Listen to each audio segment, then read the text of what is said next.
When I first came on YouTube, there were a couple specific YouTubers and specific YouTube videos that inspired me. One that I've mentioned to all my friends and all my colleagues, by colleagues I mean other people trying to succeed on YouTube, is the channel Candid Mommy. Candid Mommy, I discovered her channel because she had just one or two videos that had vegan in the title or in the description somewhere. She's not vegan, turns out.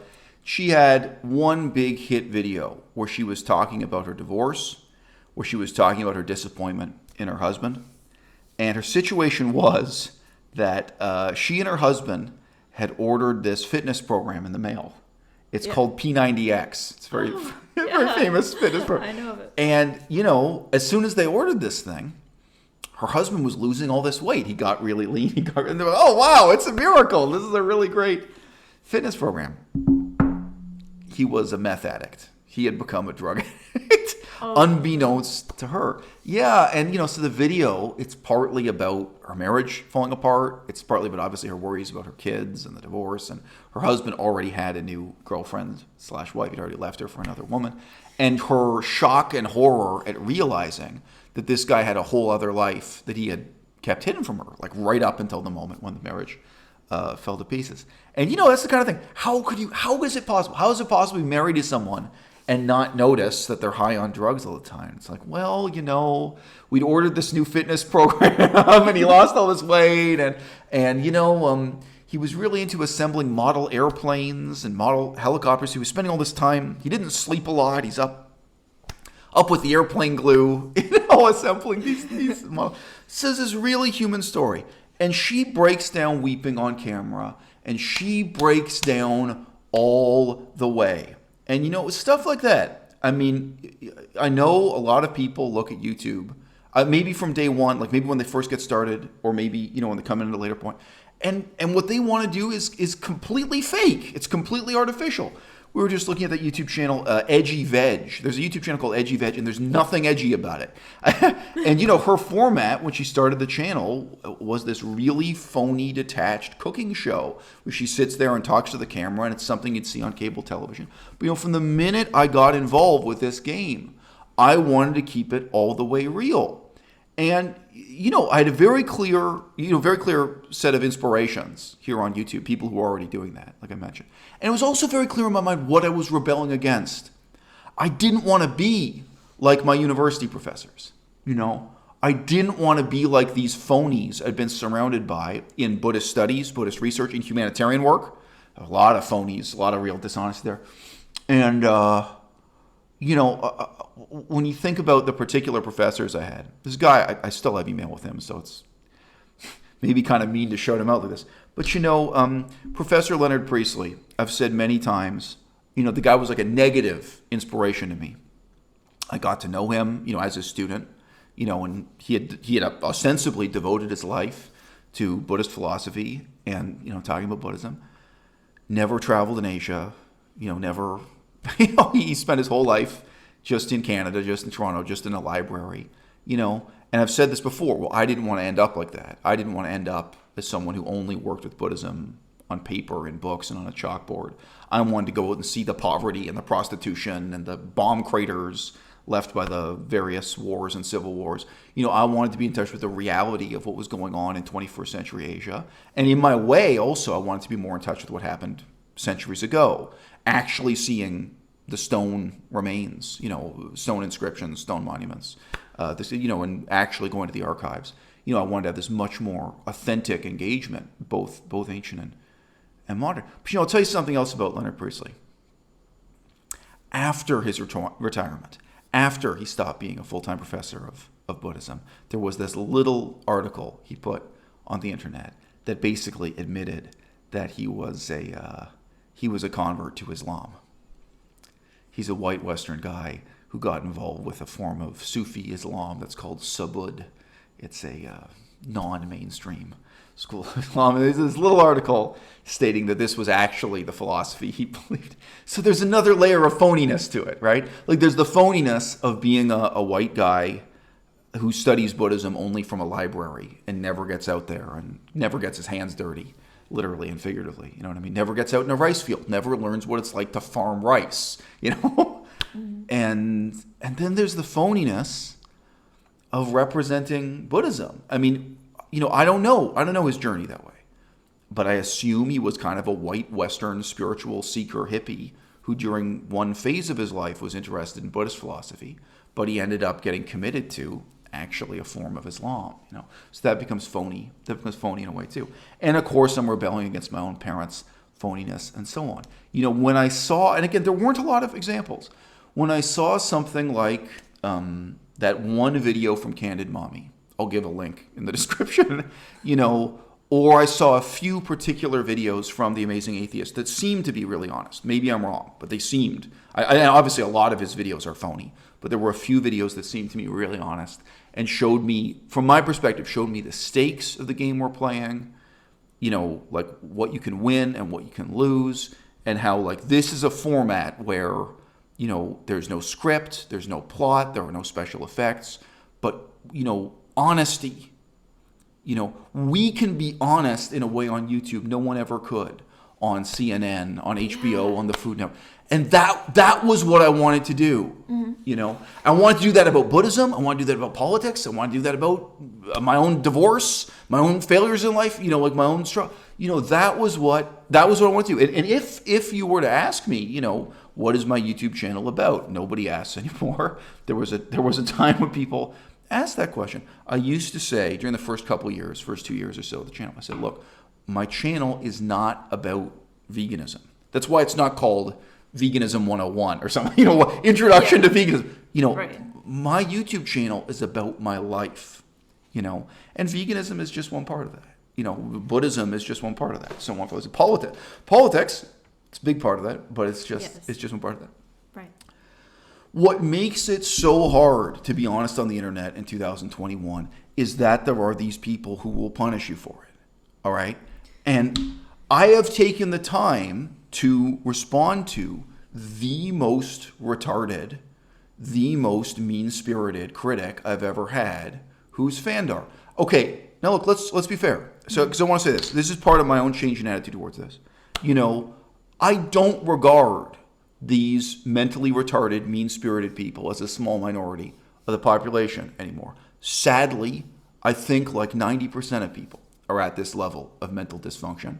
And I think 90% of people, this is the way they use the internet. And that's what makes it so hard to be honest on the internet, is that you can do a totally honest video sitting down with your girlfriend. And we've done both. We've done videos talking about how wonderful our relationship is, and we've done videos talking about how hard our relationship is, and they're both honest. And like 10% of the audience can relate and can get it. Like some of my fans are middle-aged married people. And there are people who write into you and are like, oh man, I really get what you're saying, and that because they've been through some of that with their wife too or whatever. Yeah. They're like, there were good things about it, but there was, so we've done videos being really honest about how wonderful the relationship is. We've done videos being really honest about how terrible the relationship is. But there are these people out there, and they're not a small minority. I wish I could say it was a minority of the audience. There are these stupid, malevolent, mean-spirited people who are going to go through and pick out a few seconds here and there, and they're going to misinterpret and misunderstand them. And they're motivated. Sorry, I don't want to jump into that. But like, I said this to a friend of mine in a very different context recently. A friend of mine was talking about another obsessive hater of this channel for a couple years. And I said, oh, well, we were talking about this guy, and I said, well, you don't realize this guy, he's convinced that he's much more intelligent than I am. So the friend of mine I'm talking to says, well, if he's convinced himself that he's more intelligent than you are, that's hilarious, because he totally misunderstands and misinterprets like the most simple concepts in your videos. Like that when this guy's attacking me, his criticisms already show that he can't really understand what he's talking about, which is very common. But what I said back to my friend was, oh, no, you don't understand. That's the art of it. That's the art of the thing. Because the more someone misunderstands me, the more they can convince themselves that they understand what I'm saying better than I do, and that therefore they're smarter than me. And that is like the kind of, to be blunt, in the parlance of times, that is the kind of mind fuck these people get into. And they don't realize the extent to which they're deluding themselves. And then they go on and start their own YouTube channels and they try to delude others. Most of them aren't that successful. But to be fair to Fandar, you know, he's not the only one. Does anyone remember Vegan Ava? Vegan Ava is not vegan anymore. Does anyone remember Norvegan? Does anyone, like, there have been people who put in a lot of effort. Does anyone remember Socrates?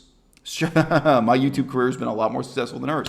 That was another rival YouTuber who put in a lot of work to try to defame me. And she got in touch with my ex-wife, and she collaborated with my ex-wife and tried to make these videos. Like, whoa! People who put in a lot of hours trying to make me look like a villain. And I'm just telling you, I'm just being real. I laughed at all of it. Like the stuff from Socrates, none of that ever upset me. I found it completely hilarious when I finally heard that stuff. I know you don't respond to it the same way I do. And and not everyone's cut out for it. And you guys have heard me. You've heard me reflect on that. And I've sometimes advised people. Sometimes people have asked me about starting their YouTube channel. I said, no, it's not for you. Because if you can't laugh at this stuff, okay? However, as much as I've laughed at that, like I laughed at Norvegan, I laughed at Socrates, I laughed at those things, I'm also honest about the stuff I'm not laughing at, right? Where it's like, no, and where I'm getting in touch with people and saying, hey, take down the video. A great example of that would be Vegan Foot Soldier.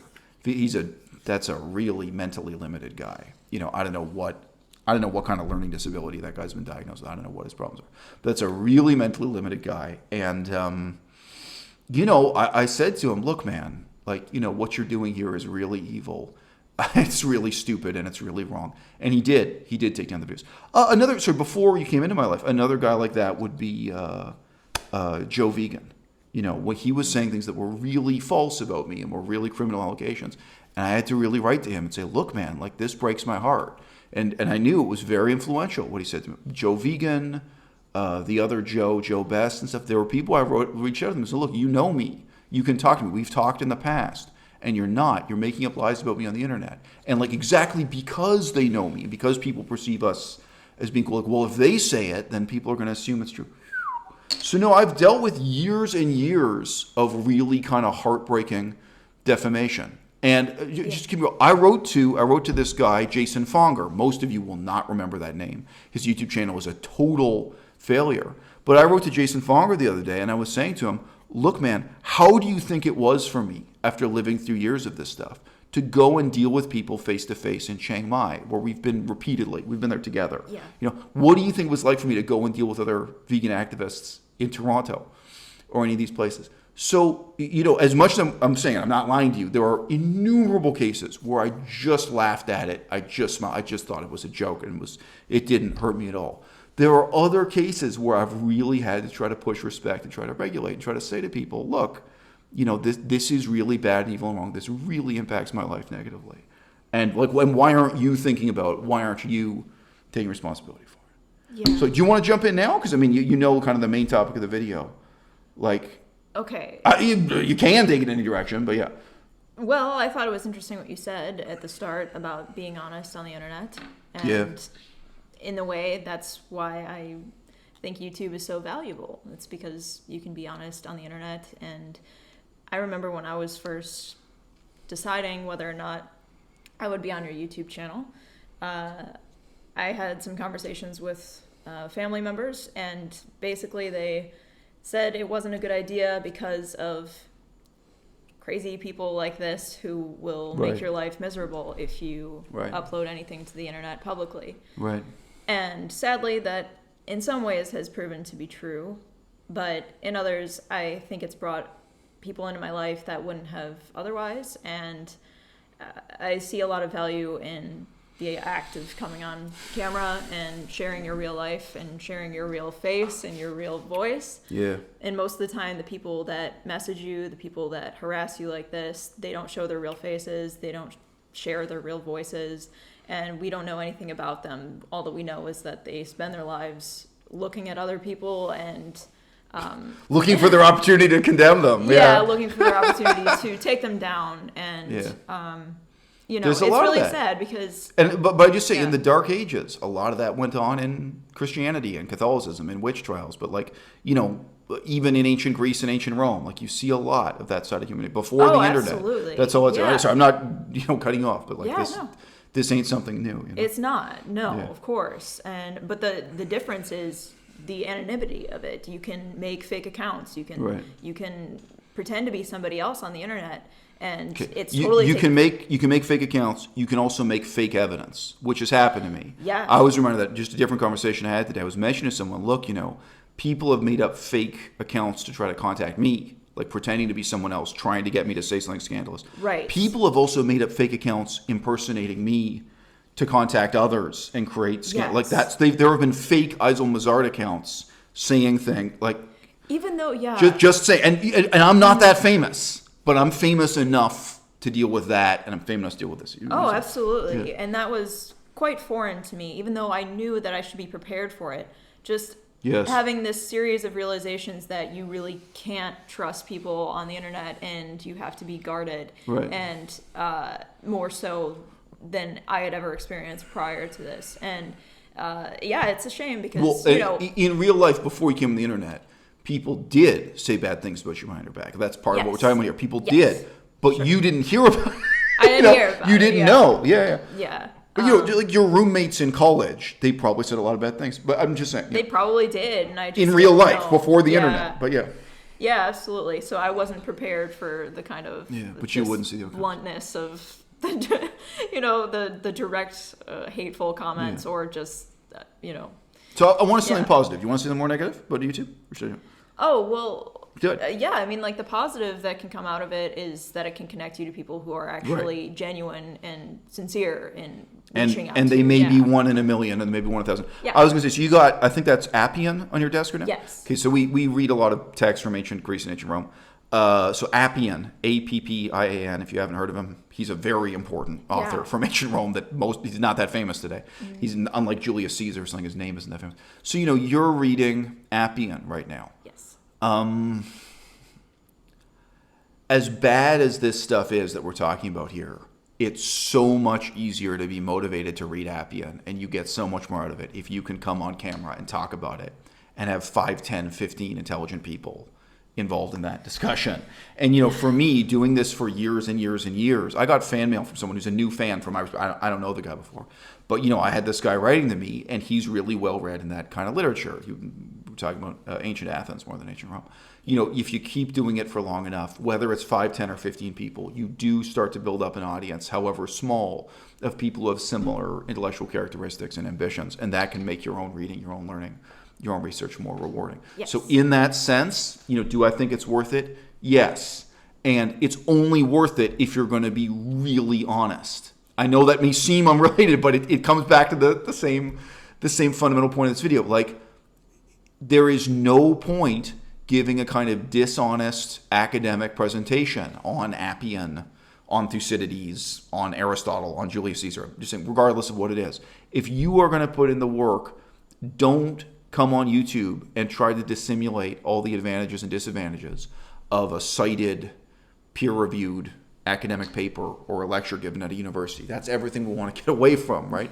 And instead, again, that's what I'm here to rebel against. I don't want to be like Professor Leonard Priestley. I don't want to give lectures like him. Professor Leonard Priestley, I sat there and for a whole year listened to him give lectures on Buddhist philosophy. And he never once said something as honest as, when he was younger, he really believed in this, but now he sees it from another perspective. Let alone, realize it's not going to be a course of him just talking autobiographically about how he feels about Christianity, Islam, but still, you know what I mean? Like, and that's exactly what makes YouTube so valuable, is that you can come out and you can really say, look, when I first read this book, I didn't really understand it, and now whatever it is, that you get to go through that struggle and the audience gets to go through it with you. And I even for something that I feel that, that dry, like something that's not your divorce, that isn't discovering your ex-husband is a drug addict, you know what I mean? Yeah, no, I definitely feel that way too. And there are constraints in your professional life where you can't present what you are actually going through, and on the internet, on YouTube, you can. And what I wanted to say in relation to that, it might actually kind of be more, in my experience, it was not as easy for me to learn about historical subjects, political subjects, just from a professor giving a presentation, giving a lecture. Like you say, a dry lecture. When there's actually some personal right? Yeah. Right, that this is what it means to me. This is a person presenting this information. This is what it means to me. Yeah. This is why it matters now. Right. This is why I asked this question in the first place that led me to read this book. This is, situating it in the present tense so that history becomes something that adds to the present and not just something that subtracts from the past. You said it better than I could, but that is really really the element. And I first experienced that with you teaching me about historical periods that I didn't know much about, and I just thought it was great because the way that you are talking about these different issues is it's actually related to on a human deep level, right? And, Let me put it this way: we are not talking about Aristotle for Aristotle's sake. Yes, I'm not trying to help him out. You know what I mean? Like we're actually talking about it because of the way Aristotle matters in my life and your life. And, in a weird sense, the way it matters in understanding the life of Bill Clinton or JFK, John Kennedy. I'm just saying, not necessarily just my life and your life, but, people, historical figures and questions and problems relate to actually these things relate to politics in these times. Yes. So, anyway, what I say is this, though. This kind of honesty and then the price it comes with, maybe in a weird sense, I have to thank people like Norwegian. Maybe I have to thank people like Socrates, and I have to thank people like Fandar for really showing me how retarded, how mentally disabled, I mean that, and how mean-spirited the vast majority of people are. Because you live your life, I've said this before, so I'm going to say it really briefly, but you live your life even on a university campus where, very stupid people may not be able to get into the university at all. There are already barriers to entry. Yes. But you live your life on a university campus where all the time you are ignoring the stupid people and they're kind of avoiding you. They may not be ignoring you, but you don't even realize it. You're only talking to the most brilliant, the most self-disciplined, the most highly motivated people, because the other people are kind of slinking away in the corner and they're not saying much. They're so that this is true at Cambridge University, at Oxford University. This is true at University of Toronto or a third-rate small university.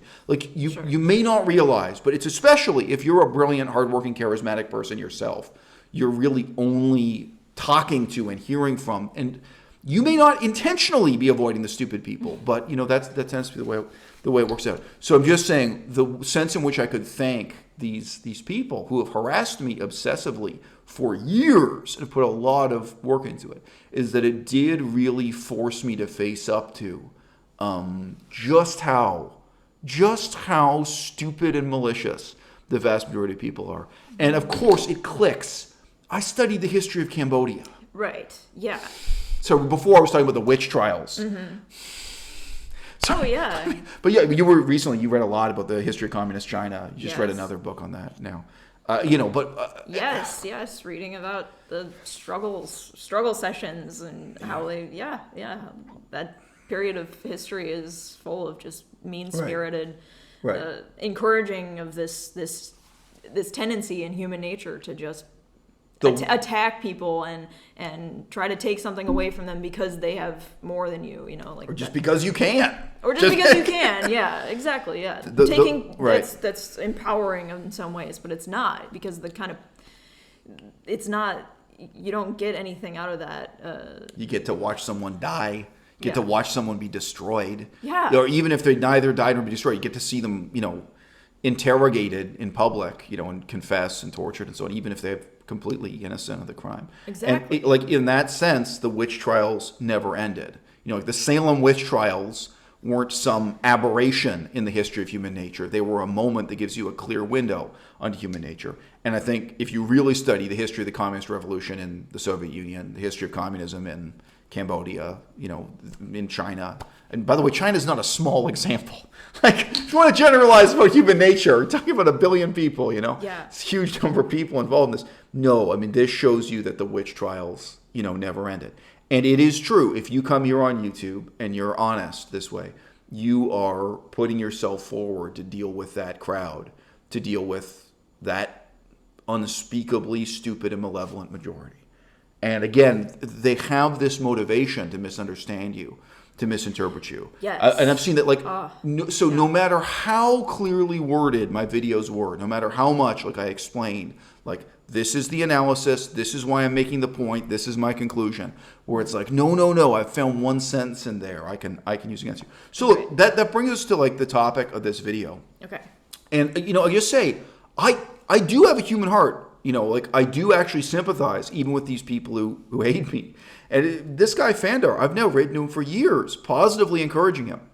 I can go back and I can show you a screenshot of me saying, like, look, man, if you want to be successful on YouTube, you've got to think about having journalistic integrity. You can't just make things up and slander people and defame people. Like, you got to start answering to some of the same standards that you would have to answer to if you were writing an article in a newspaper. Like, it hasn't been all carrot and it hasn't been all stick. It's been a mixture of carrot and stick. But no, there really have been times when I tried to motivate him positively.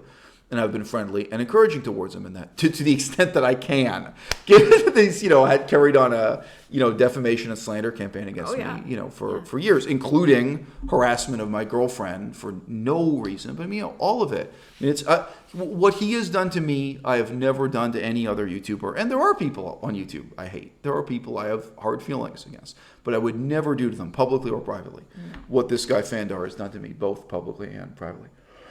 But the origin of this, and at the moment it happened, I could already imagine at that time some idiot in the audience, whether it be Vegan Foot Soldier or whether it be, Norvegan or one of these obsessive, crazy, stupid people. I could already imagine them using against me. It was simply that Melissa told a story about a former college roommate. That was what she was, or college colleague or something. Yeah. Okay, someone you knew at college who had sent you some nasty, mean-spirited messages. And, Melissa is not the greatest storyteller. You've now had 4 years of practice. But when I first met you, your ability to, stand in front of an audience and tell a story was at a very rudimentary stage. No, I had no experience with that process. I was never a storytelling type of person. The only performance that I knew how to do was studying a piece of music, playing it over and over and over again, and then performing for an audience. Right. That's much different than this kind speaking of improvised off the top of my head and telling you a story about something that happened in my life.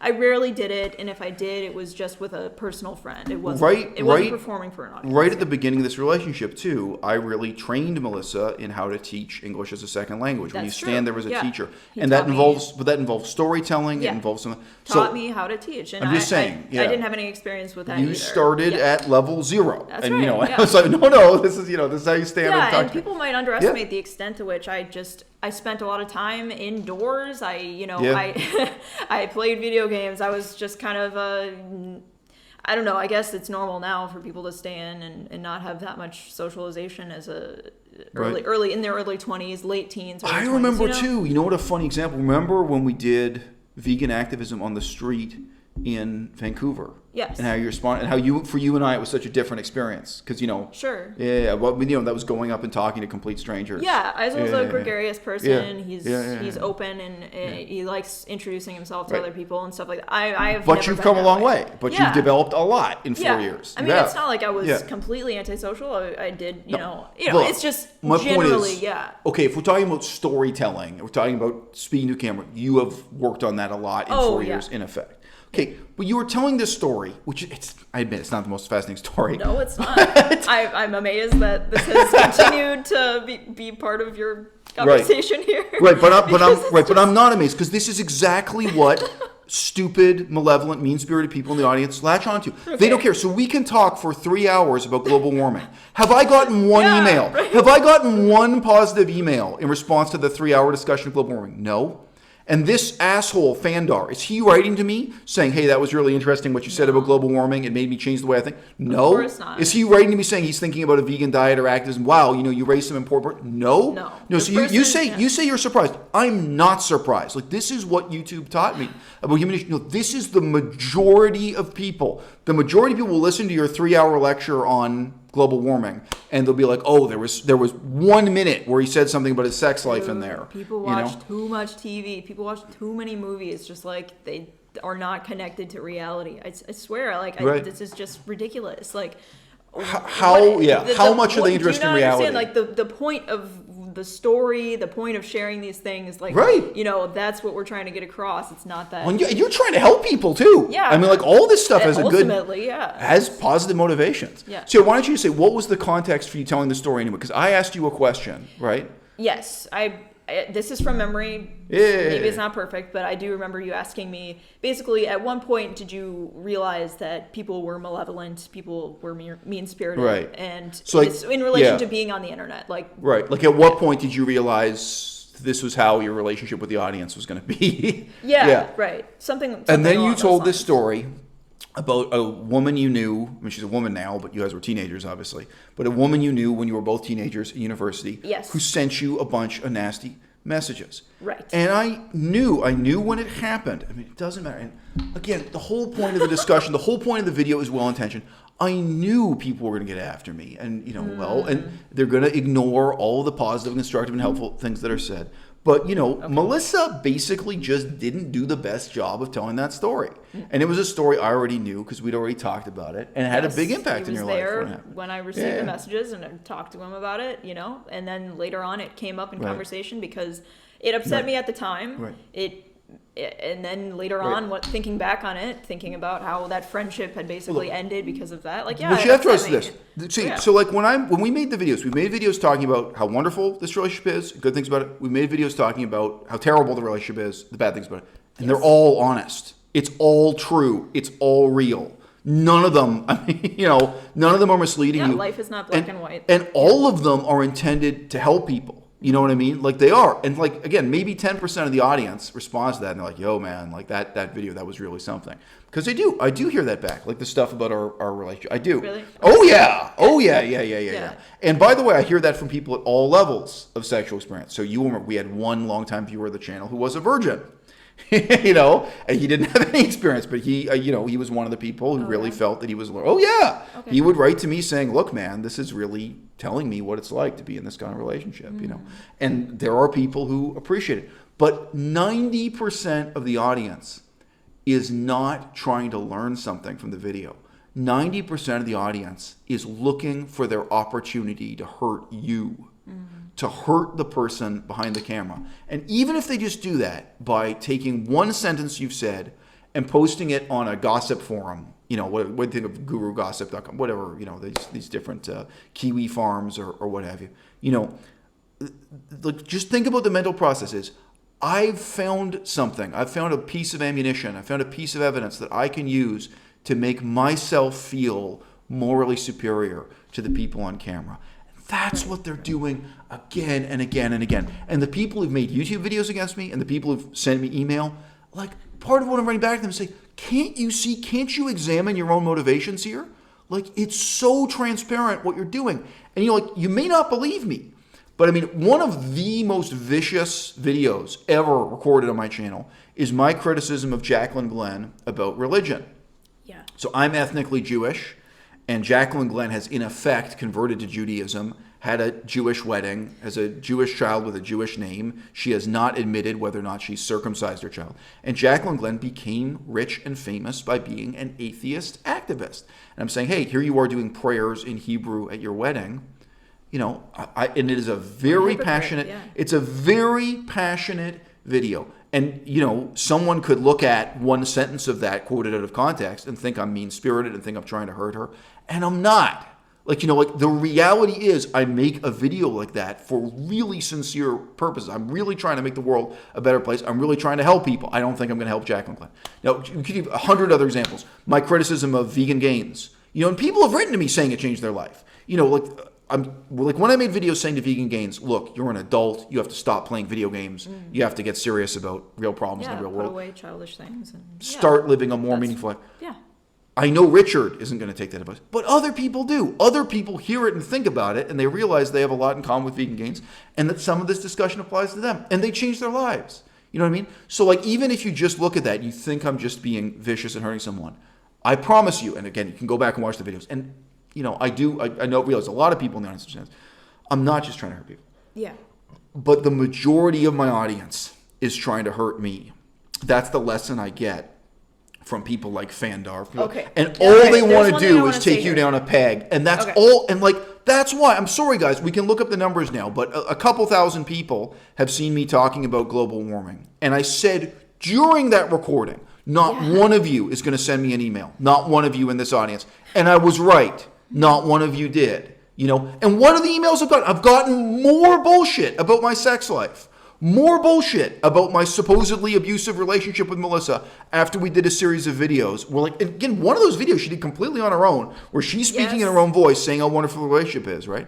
Yeah. And again, even that, it's Even not. Even that, I remember you were like, you need to dumb this down. Like, you need yeah, that's true. You need to that's make true. this more obvious to your audience, because you are going to have mean people latching onto something that you say and twisting it and painting this as some horrible relationship. When it's not. And I'm talking about the positive that you've brought into my life. Right. But you've got to think about it like a fucking police deposition or something. You do, this is going to be used against you. So what I was going to say is it's one thing to hurt somebody's ego, to say something that would really hurt their ego, versus saying something that is mean-spirited and just hurtful, making fun of somebody for something they can't change. You are not coming online and making fun of somebody for their deformities. That's really horrible and evil. And even something that you realize that they just can't control. It's what you believe they can change. Changes they can implement in their life.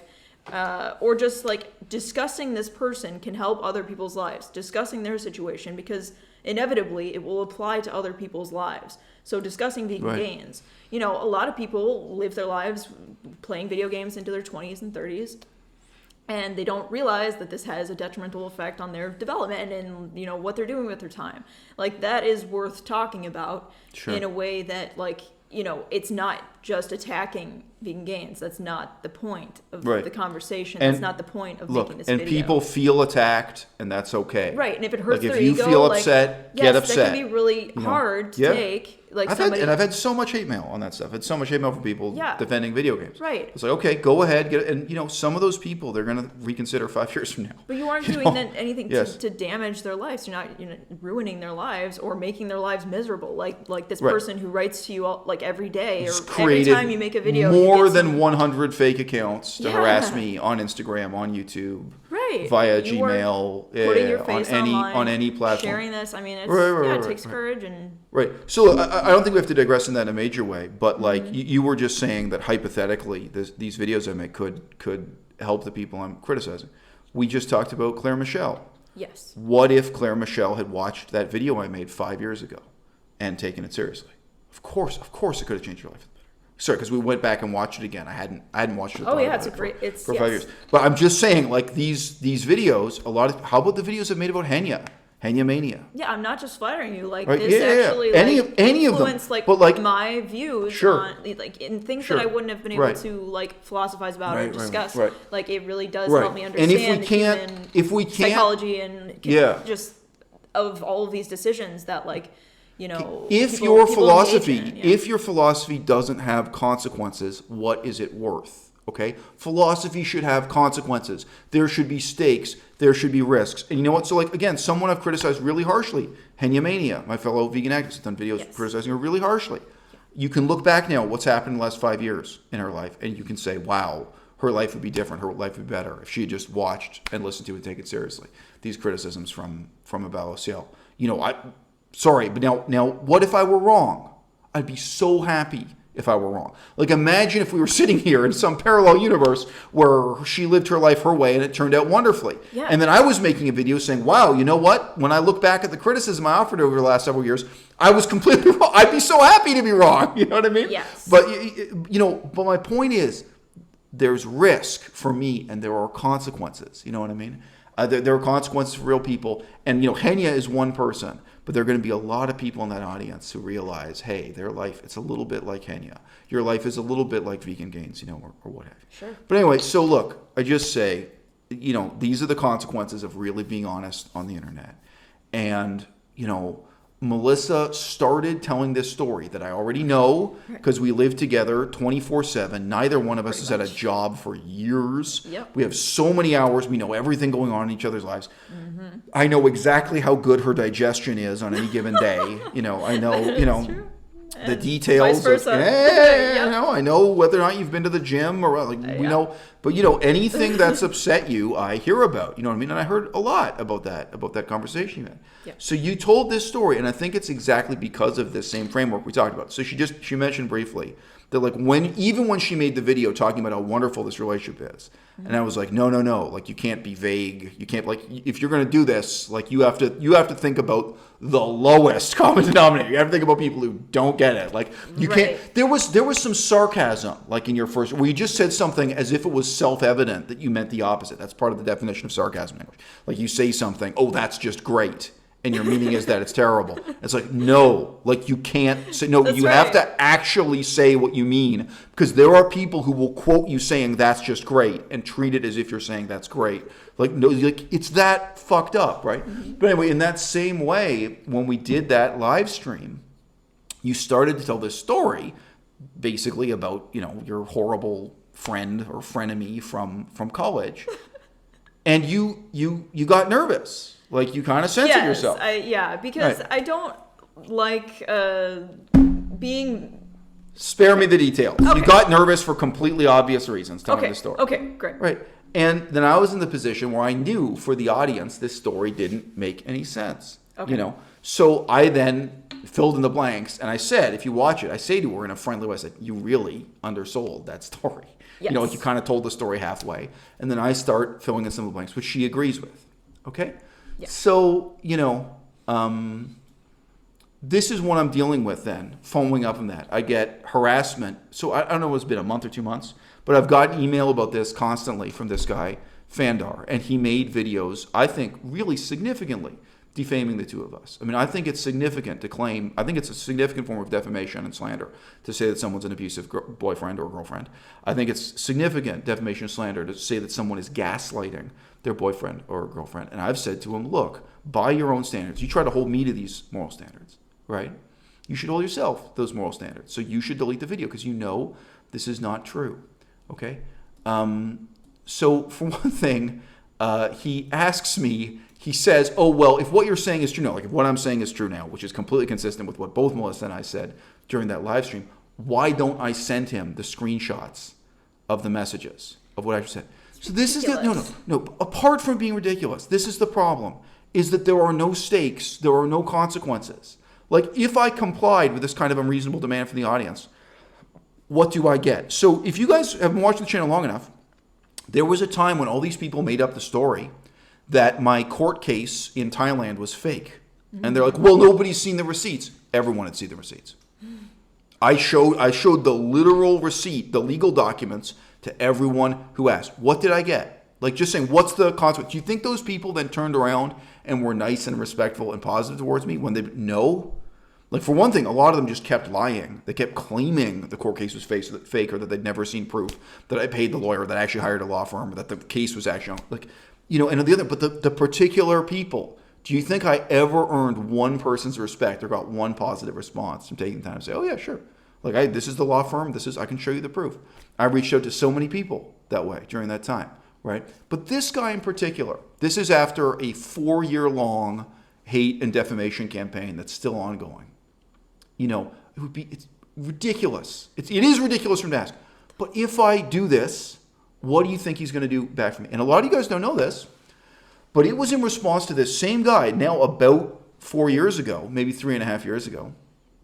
He was demanding to see the private messages I'd had with a natural vegan.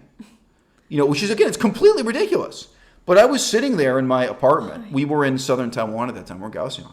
I was like, you know what? This guy is crazy and stupid. But, if he's really that interested, because he was writing to me, he was really interested. I was like, well, maybe there's an audience for it, And I went back and read the messages. I'd completely forgotten them. And I was a really nice guy in those messages. I was really nice to it. I was like, wow, I was really nice there. I was assuming I was a bit of a jerk, but no, I was really surprised. And I took the screenshots and I made a YouTube video. So I did that for him. I did that in response to messages from this same guy. What did it get me? I mean, how many? Nowhere. Yeah. Does he got then you nowhere respond? with this guy. Does he then respond by saying, "Wow, okay, now I really appreciate that you're a reasonable and honest person"? No.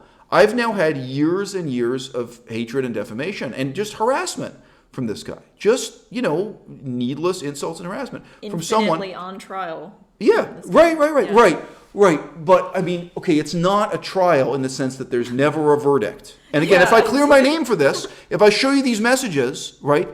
The trial never ends. And again, doesn't matter. I do a 3-hour video. Look, so we've done more than 3 hours talking about how wonderful our relationship is. You've heard Melissa talking about it.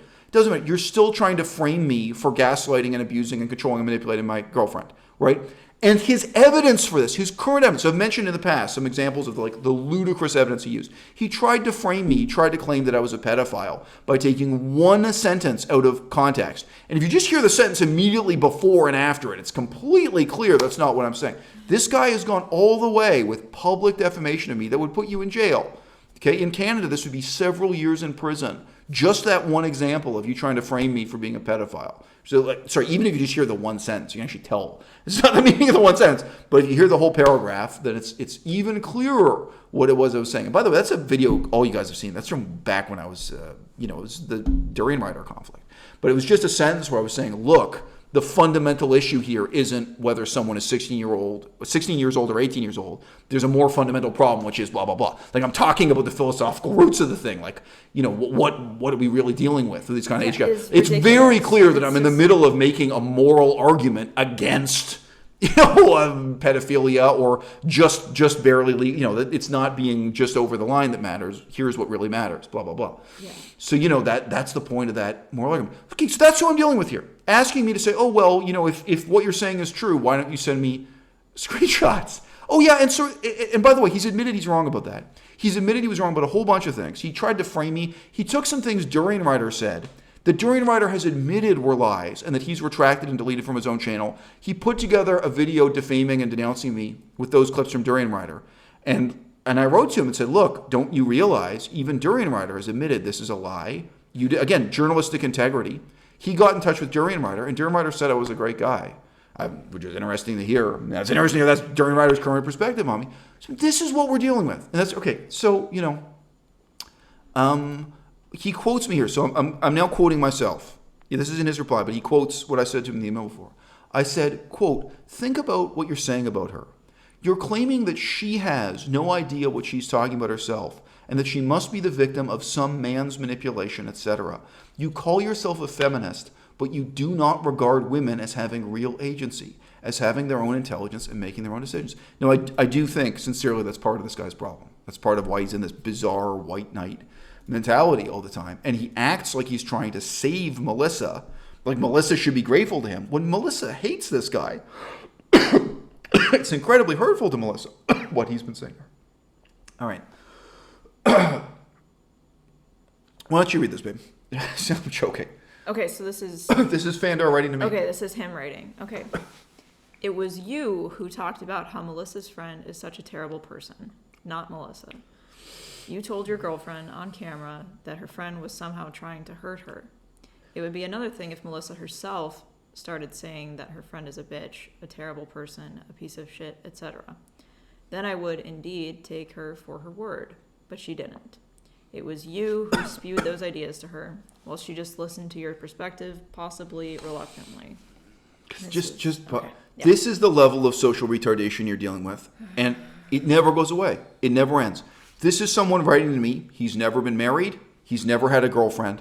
Like, we have a relationship where we do the dishes together every day. Yeah. So, like, I can start telling a story, and Melissa can finish it, right? And Melissa can start telling a story, and I already know the story, and I can participate in telling it. Yes. That's what you were seeing on camera. So, seeing as there are people in the audience who are so stupid and so malicious, so malign, they have such bad intentions, that they have fastened onto the fact that there was one sentence of a genuinely spontaneous, unscripted live stream. Yeah. Like we were just talking, where you started telling your story basically about how awful this person was, and you kind of stopped short.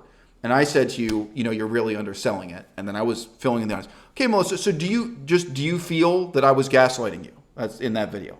Who do you think's gaslighting you? Me or Fandor? So as I understand it, gaslighting is making you question your own reality. It's making someone believe that they're insane. It's like convincing someone that, like, you aren't lying, that they're insane. That's what gaslighting is. Yeah. It's a very serious charge. It's ridiculous to say that in the middle of telling this trivial story, in the middle of telling this anecdote. Go on, yeah. Yeah, like I said, the question that Isel posed to me is, when did you discover that your audience, your relationship with the audience, was going to consist of these malicious, mean-spirited, yeah, like bad intentioned people, like people who have bad intentions.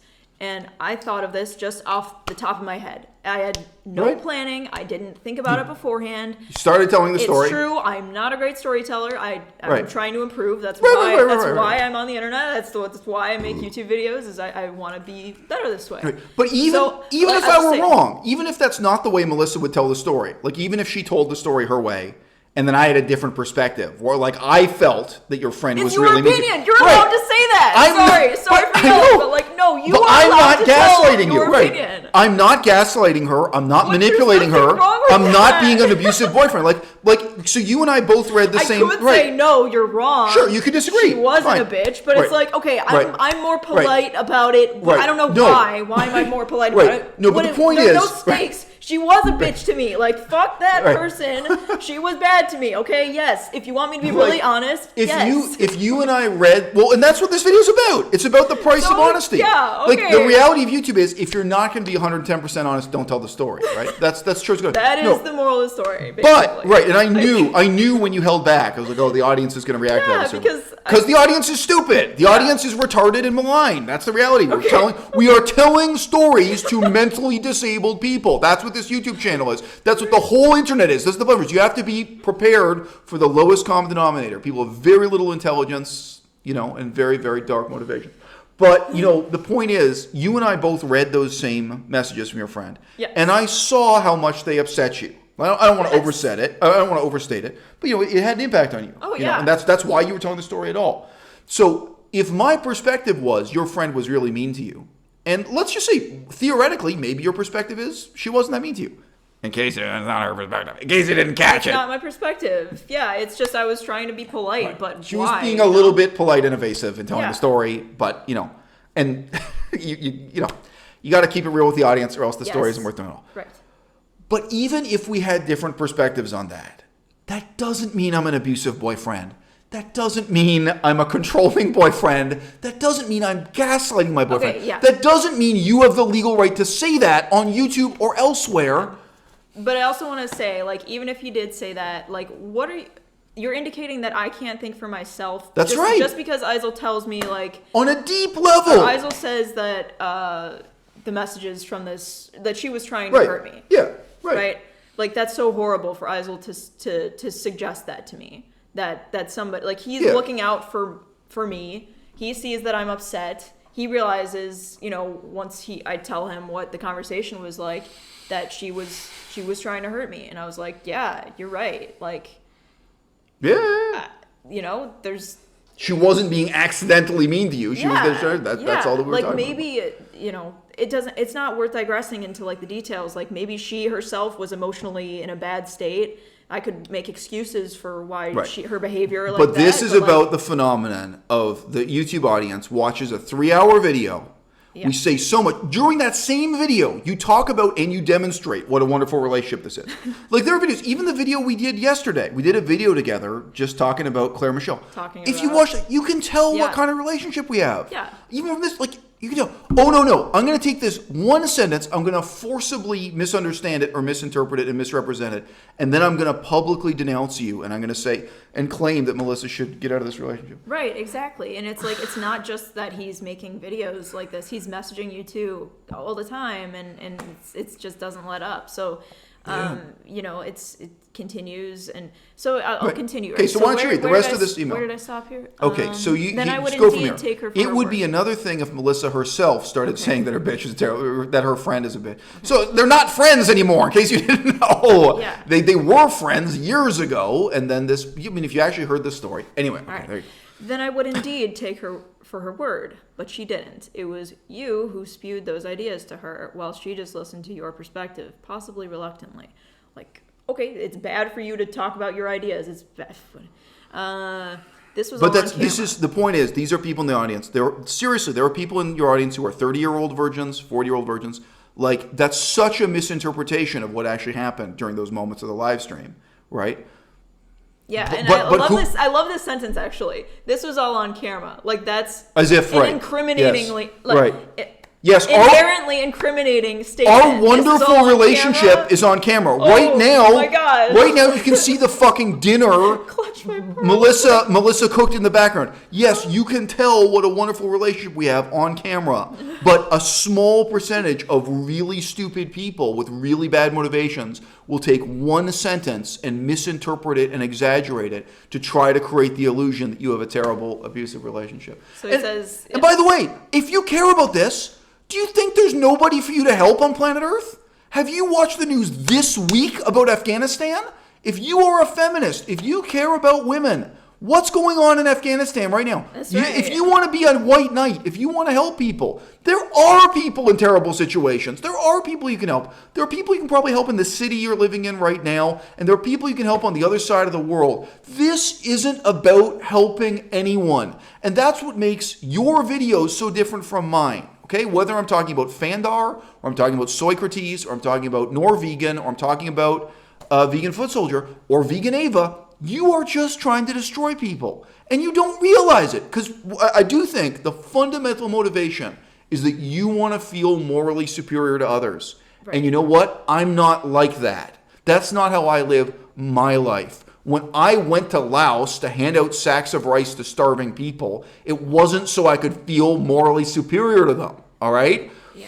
And it's a topic for a separate video. But, you know, there's this line from a rap song. I'm going to paraphrase it. Real people do real things, okay? Real people do real things. And those of us who do real things, we're not out here trying to virtue signal and trying to construct a mythology that other people... What do you win if we're in a terrible relationship? What do you win? What do you win if you manage to convince 100 or 200 other incredibly stupid, possibly mentally disabled people with bad intentions to also send us harassment and email? Because that's what you've done. Like you've managed to convince like 5 people that you're right. And that's what Norvegan did. That's what these other people in soldiers, they managed to influence a small number of people to view everything we do with the most uncharitable assumptions. What have you accomplished? Okay? You could buy an airplane ticket to Pakistan. You can go to the border between Pakistan and Afghanistan right now. If you really are a feminist, if you really want to help battered women, if you want to help women who are in bad relationships they can't get out of.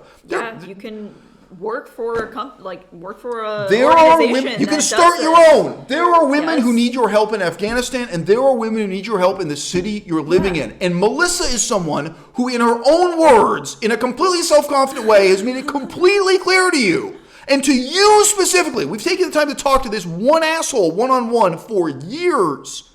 She has made it clear that she does not need your help. Okay? And you still are hung up on this white knight fantasy. Okay, so yes, this was all on camera. We should finish this brilliant message. Yes. Let Melissa decide whether or not her friend was trying to hurt her. She doesn't need you telling her that. She is supposed to be the one telling you that, but she didn't. She knows more about her friend than you do. I'm now telling you the same thing that you are telling me. Let women make their own decisions and judgments about their lives. Yeah, I'd say the same thing to him. Why don't you let Melissa make her own decisions and judgments about her life? That's right. Look, if something happens to you and you talk to somebody, you want to talk to them about it because you want to get their input. Like that's a very fundamental thing about relationships, about sharing experiences with people. There are people that go through traumatic experiences. It's like as if Melissa would have no interest in my opinion, right? It's just, no, of course. I trust you. You're interested. You're interested. Yeah, of course. Okay. Yeah. Yes, sure. I would like to know. No. Go on. But I agree. It's part of what he's not getting. That like when you're saying this, it's a conversation with me also. It's a conversation with them. But like we're talking about your feelings and your experience. It's like, anyway. Yeah, that's right. But there are a lot of people who only know video games. She knows more about her friend than you. Sure. Yeah, that's true. I do know more about her than Isel does, but it's also interesting too to get somebody else's perspective that doesn't know the person, because that will give you more of an objective viewpoint. Like the detached outside perspective. I might want to excuse this shitty behavior from my friend or former friend. Yeah, I mean, we weren't even that close, but it's like still, you know, I knew you, so maybe you're going through a rough time. There were things that she said that indicated that she was going through a rough time, so I said, okay. I don't want to repeat what we did in the original live stream because we talked it to death. But we talked about it. Like, part of what came out of that was meaningful in that same live stream was you talking about the fact that you had to start judging these things in a different way. Yes. You know, because, I mean, the part of it, like, my perspective of that is, whoa, this person is intentionally trying to hurt you. Yes. And we already talked about it in the live stream. And you talked about that was actually something as an adult you had to realize. Like, I didn't think about it that way at all. But that is what's going on. This is someone who's taken time out of their day to send me malicious hate mail. And that's what this is. This is someone trying to hurt me. You know, whatever their motivations. Yeah. But that's not subtext. That's not subtext. That was the text. You're saying let Melissa decide whether or not her friend was trying to hurt her. Like, okay, I've decided that is what she was trying to do. And that's... So Good luck. Good luck trying to justify a multi-year, you know, hate campaign against someone, hate, defamation, harassment. So look, guys, I don't want to give the message here that with YouTube and with being honest about your personal life, your experience, that you can't win. Okay, you can win, and you know, the learning process that we go through here, it's the ultimate thing to win. The ultimate question is, what kind of person do you want to be? What kind of person do you want to become? And YouTube is an incredibly powerful, incredibly positive tool for becoming a better person, even if it is something as simple as motivating you to do book reviews, motivating you to, like, you know, if you're studying Chinese, it's a lonely habit. Let me tell you, the hours you put in, it's a lonesome venture. You know, and instead to be able to come on and talk about your progress and talk about your struggle, whatever it is, whether you're studying ancient Greece or ancient Rome or modern politics or, you know, the Chinese language, whatever it is, it's this tremendously positive transformational tool. Yeah. And what you see on YouTube again and again is the tragedy of human nature. People are misusing this tool. They're taking the medicine as poison. You know, they're ruining their own lives, and they're trying to ruin the lives of others. And I think the fundamental error that these people are making is that they want to feel like a better person.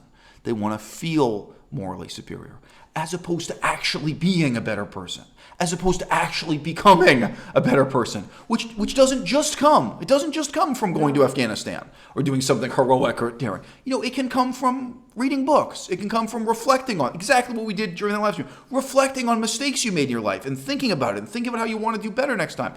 I do a lot of that on my YouTube channel. There are all kinds of things you can do to become a better person. Yeah. And YouTube can be this wonderful catalyst, you know, in so doing. But yes, part of my personal tragedy in life is that I didn't realize how blind I was to the stupidity and malevolence of human nature until people like this came into my life and made, through their obsessive hatred of Melissa and I, you know, made it impossible for me to ignore.